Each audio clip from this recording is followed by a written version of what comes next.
Bonjour mesdames, messieurs, je suis le professeur Normand Cornette, commissaire de l'exposition Le corps en question, point d'interrogation, chez Éclat 521, Art contemporain, et je vous invite à une visite virtuelle. Alors mesdames, messieurs, en tant que commissaire de l'exposition, j'ai choisi l'artiste Lousnak puisqu'elle est pluridisciplinaire.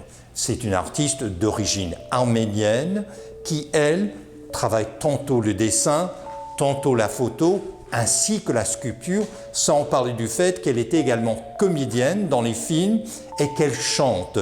Donc, elle a toutes les dimensions et c'est justement ce qui m'intrigue dans son œuvre. Prenons par exemple celle-ci, où on voit littéralement son souci de l'aspect volumétrique, des dimensions différentes. Une œuvre qui me renvoie à Hitchcock, puisqu'il y a une dimension psychologique, pour ne pas dire psychique, et je dirais même qu'il y a une charge affective dans cette œuvre-là. Donc, elle se dépasse en dessin, et dans cette œuvre-ci qui nous déstabilise, oui, c'est une femme, mais c'est plus qu'une femme.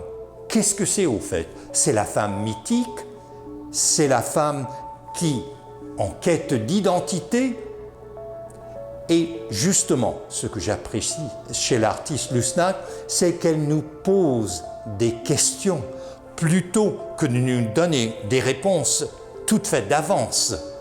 Et quand on regarde en photographie, et d'ailleurs, je tiens à dire, c'est toujours la même femme. Elle travaille avec une seule et même depuis plus de 20 ans. Elle documente ce qui arrive au corps féminin pendant les années, d'une à l'autre, voire pendant les décennies. Et ici, en photographie, vous voyez une sculpture qu'elle avait créée. Et pourquoi cette couleur, la vert, pourquoi c'est tellement présent dans ses œuvres? C'est parce que Lousnak, elle a un souci, une préoccupation écologique de l'environnement et elle crée ainsi une synthèse, je dirais même une synergie entre la condition féminine et celle de la planète Terre. D'où cette œuvre, Masque à gaz. Donc cette crainte, cette anxiété quel est l'avenir de la planète? Est-ce qu'on est en train d'empoisonner notre environnement, notre système écologique? Donc ce lien foncier entre la condition de la femme et celle de mère nature. Voilà Lousnak. Alors voici l'artiste dessinateur Olivier Bonnet.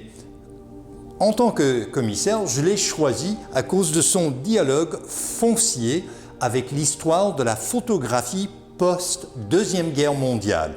Entre autres, ici une photo à la base d'Helmut Newton, qui est une sommité, mais qu'il a rendue, dans cette image, il a insufflé une nouvelle vie par le dessin.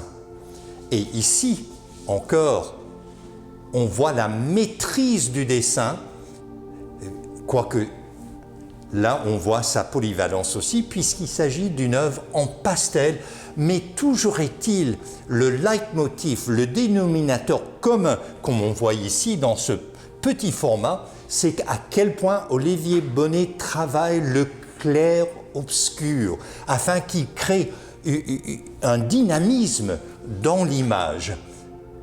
Et ici, une œuvre qui dégage une ambiance, pour ne pas dire un état d'âme. Voici le génie d'Olivier Bonnet. Et c'est quelqu'un qui travaille mais très méticuleusement dans les moindres détails. D'ailleurs, j'ai fait des visites dans son atelier avec une loupe comme ça. Il a une minutie, une attention à chaque détail, toutes basées sur des photos ou encore, comme on voit ici, des cartes ou des revues, des magazines. Il favorise surtout les années 20, 30, 40, 50, à la rigueur, les années 60. Donc, il y a chez lui une rétrospective en quelque sorte. Cette appréciation du passé récent, et toujours une discrétion. C'est un fait saillant de son art. Et on le voit ici qui fait référence, à mon humble avis, à Audrey Hepburn, Breakfast at Tiffany's. Donc, il y a quelque chose de classique dans la facture des œuvres d'Olivier Bonnet et sa façon d'intégrer. Croyez-le ou non, il s'agit d'une carte topographique. Donc, toujours, lui qui a vécu aux quatre coins du monde, cette façon de s'orienter dans le monde par l'art, par les magazines, les revues, les cartes, les photos, et que ce soit en grand format ou en petit format, toujours ce souci de rendre cela jusqu'à la perfection. Ça, c'est la marque d'Olivier Bonnet. Alors, ici, on est avec le photographe Claude Gauthier. J'aime bien cette tension dynamique. On se dévoile, on se voile, c'est couvert, c'est découvert et c'est mis en scène d'une grande évidence. On croirait qu'il s'agit du Caravage. Encore travailler le clair-obscur, créer ainsi l'énergie qui se dégage de cette photo. C'est intéressant puisque ce photographe, Claude Gauthier, travaille avec des modèles de plusieurs pays différents, comme on voit très bien ici. Ce modèle d'origine asiatique, ce modèle d'origine africaine. Et le sens dramatique, voire théâtral, qu'on voit très bien dans la photographie de Claude Gauthier. Il s'agit donc d'autant de mise en scène qui valorise, qui humanise le modèle. Et en même temps, il y a un minimalisme photographique. À toute fin pratique, il est torse nu, il n'y a que le masque. Donc, c'est le strict minimum au point de vue de complément. Et c'est encore ici. Il y a ce qui semble être une robe et la main comme ça. Donc, le photographe fixe l'objectif toujours sur l'être humain avec un minimum d'appareil ou d'autres choses. Ici, c'est le fauteuil rouge qui est au fond, qui devient en quelque sorte un accueil et qui permet au modèle de s'épanouir à la lumière. Et que dire de cette photo, tellement expressive. Il y a presque le mouvement implicite dans la photo.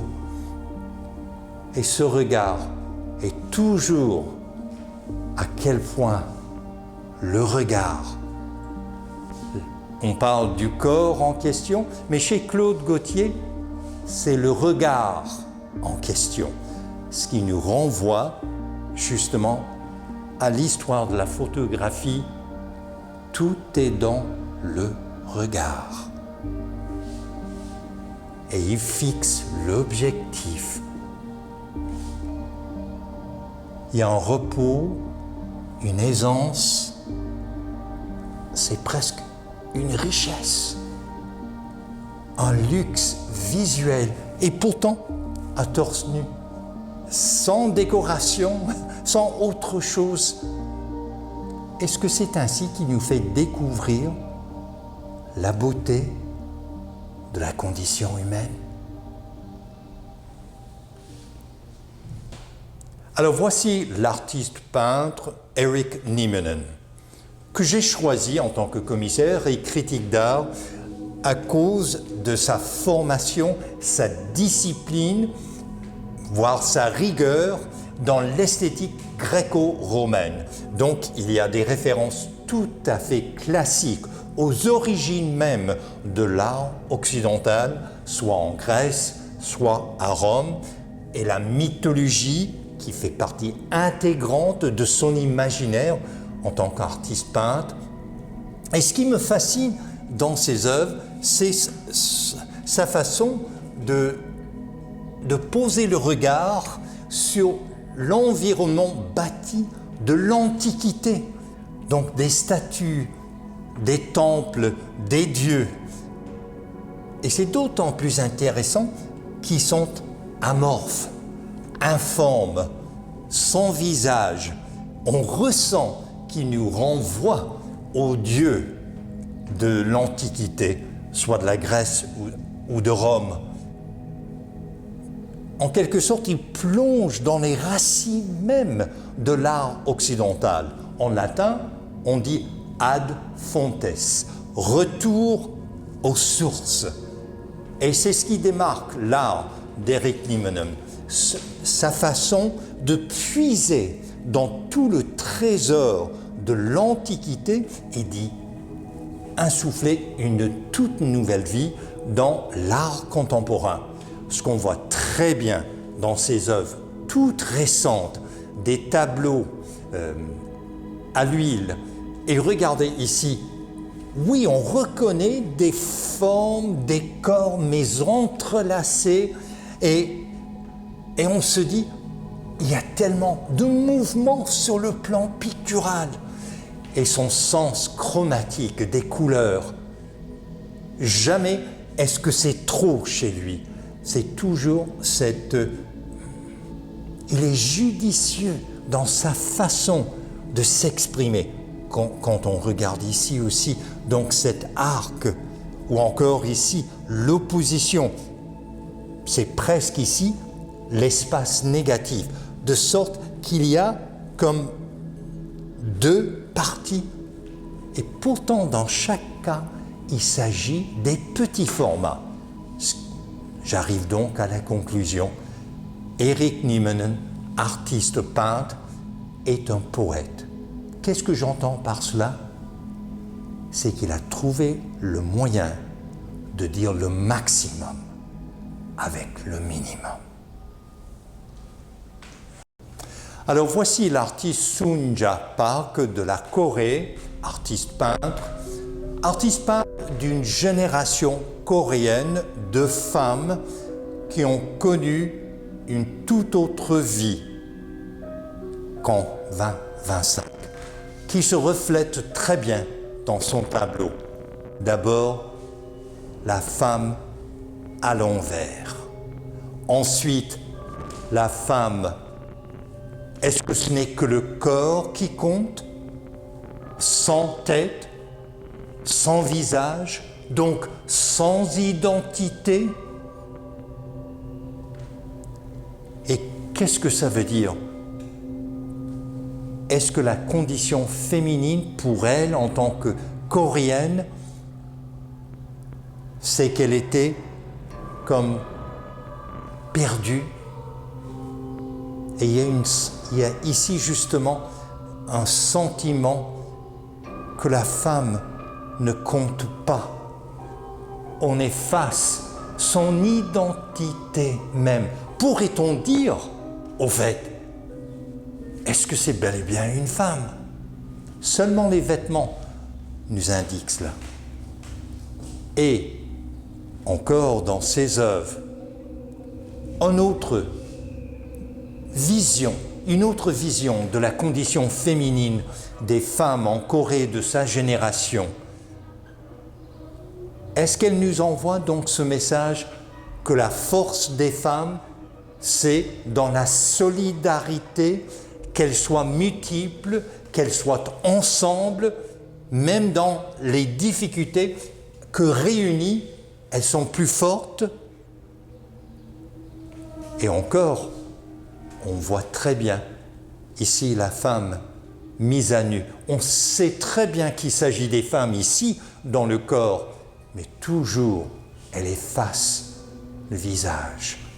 Donc, la femme est anonyme, la femme est sans identité, mais les femmes sont regroupées. C'en est donc leur force. Et dans cette œuvre ultime, la femme isolée, la femme certes en réflexion, mais s'agit-il là d'une aliénation foncière de la femme? Ces couleurs qui sont complètement uniques dans la palette des artistes.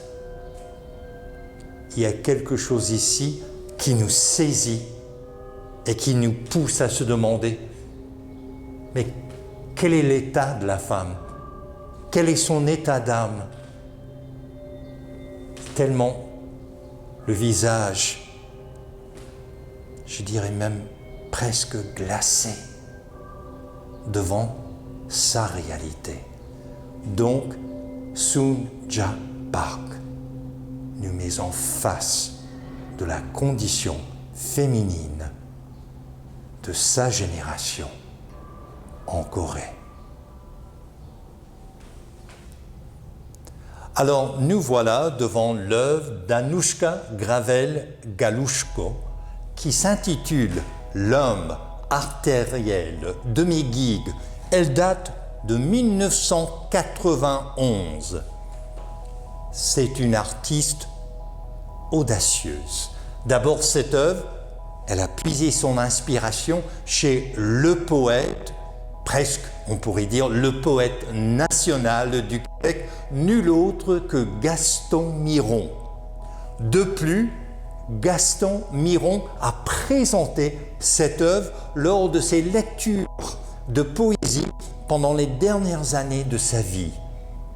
Et quand je dis que c'est une artiste d'audace, mais d'abord, elle a créé une œuvre plus grande que nature, alors que c'est une femme toute petite. Qui plus est, c'est une artiste qui fait flèche de tout bois. Elle intègre tellement de matériel différents dans cette œuvre. D'ailleurs, des matériels récupérés, alors que cette œuvre date de 1991. Là maintenant, en 2025, on parle couramment de l'art récupéré. Elle faisait de l'art récupéré avant même l'expression. Et quand je dis audace, c'est une artiste aussi qui n'a pas foi aux yeux. J'ai fait beaucoup de visites d'ateliers pour préparer cette exposition. J'ai découvert bien des nus des femmes. Que ce soit les artistes femmes, que ce soit les artistes hommes, très peu d'artistes font des nus d'hommes. Elle en est une des rares. Et elle met le sexe masculin bien en évidence. Est-ce que c'est ainsi que par l'art et par la poésie qu'Anoushka Gravel-Galushko démystifie la sexualité, y compris le sexe masculin? C'est fascinant quand on y pense. Et c'est comme l'être humain, l'homme, est mis à nu, littéralement. Et qu'en quelque sorte, ce seul individu créé de son imaginaire, en dialogue avec la poésie de Gaston Miron, c'est comme cet homme devient un microcosme de toute l'humanité, voire une cosmologie en soi. Il y a cet élan, presque une éruption de créativité dans l'art d'Anoushka Gravel-Galushko. Alors voici un artiste de la Corée, Won Kim, W-O-N, ensuite C-H, ensuite K-I-M, qui lui est à la fois architecte professionnel et doctorant en beaux-arts à l'UQAM. Et je l'ai choisi en tant que commissaire puisqu'il fait une œuvre tellement unique, où on voit très bien l'influence de l'architecture. D'ailleurs, tout son propos, c'est de créer un environnement bâti, qui est le propre des architectes, basé sur l'érotisme, voire la sexualité. Il parle des gratte-ciels comme des œuvres phalliques, alors que le sexe féminin nous garde bien terre à terre et est très salutaire pour l'environnement.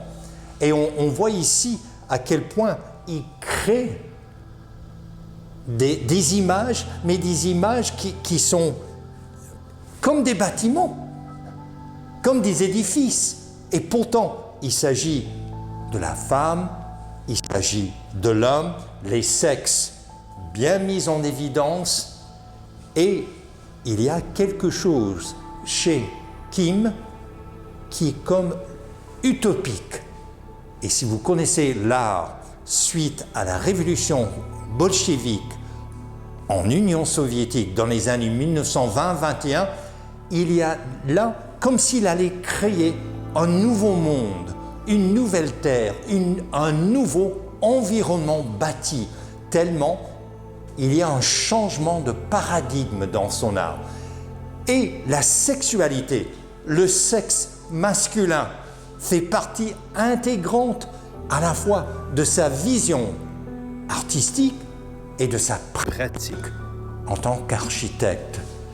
Et ici, le sexe féminin, encore, il fixe l'objectif comme le point de repère à la fois de l'architecture et de l'art contemporain.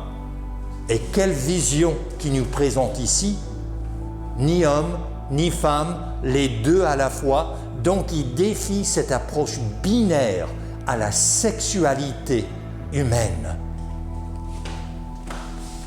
Et de nouveau, on rencontre cette utopie, cette cité idéale que veut construire Kim, et dans les bâtiments, et dans son art, de sorte qu'on peut dire qu'il crée un univers alternatif par son art. Alors, nous voilà devant les œuvres de l'artiste peintre José Saint-Amand, qui se démarque par des formes humaines tatouées. En quelque sorte, elle s'est rendue compte que la peau est un support de la peinture. Donc, elle se sert de la peau comme inspiration pour ses tableaux. C'est ce grand tableau qui s'intitule « Le roi Louis ».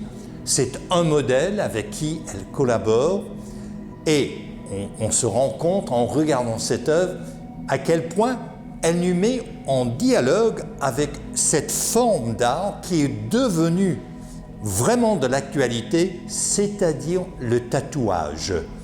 Et c'est aussi présent chez les Premières Nations. D'ailleurs, ici en haut, il y a une référence aux Premières Nations et les animaux totémiques. Donc, il y a quelque chose ici entre le corps humain et les animaux. Le corps humain et la nature. Et tout ça dans une forme d'art qui est à la fine pointe de l'art contemporain. Et si ce n'était pas assez, elle crée également de l'art sur des planches de skate, qui est devenue aussi une autre forme d'art très actuelle. Donc, c'est sa façon de renouveler ce qui est quand même connu depuis un bon moment chez des peuples premiers, les Maoris, par exemple, en Nouvelle-Zélande, le tatouage, donc l'art du corps, l'art corporel se trouve ainsi renouvelé dans les œuvres de José Saint-Amand, qui, elle, crée d'énormes tableaux accrochés souvent au plancher, dont celui-ci, le roi Louis, est un exemple.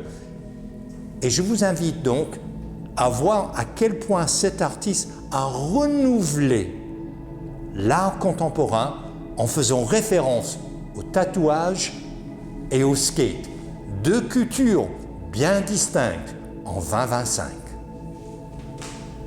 Alors, mesdames, messieurs, merci de nous avoir accompagnés lors de cette visite virtuelle à l'exposition collective Le corps en question, point d'interrogation. Et vous pourriez la visiter en réalité, en personne, chez Éclat 521, Art contemporain, situé dans le Belgo, au 372 Sainte-Catherine-Ouest à Montréal, et cela jusqu'au 2 septembre, inclusivement tous les jours, sans exception aucune, même le dimanche, même les jours fériés. Je vous invite donc à découvrir Éclat 521, Art contemporain et l'exposition Le corps en question, point d'interrogation.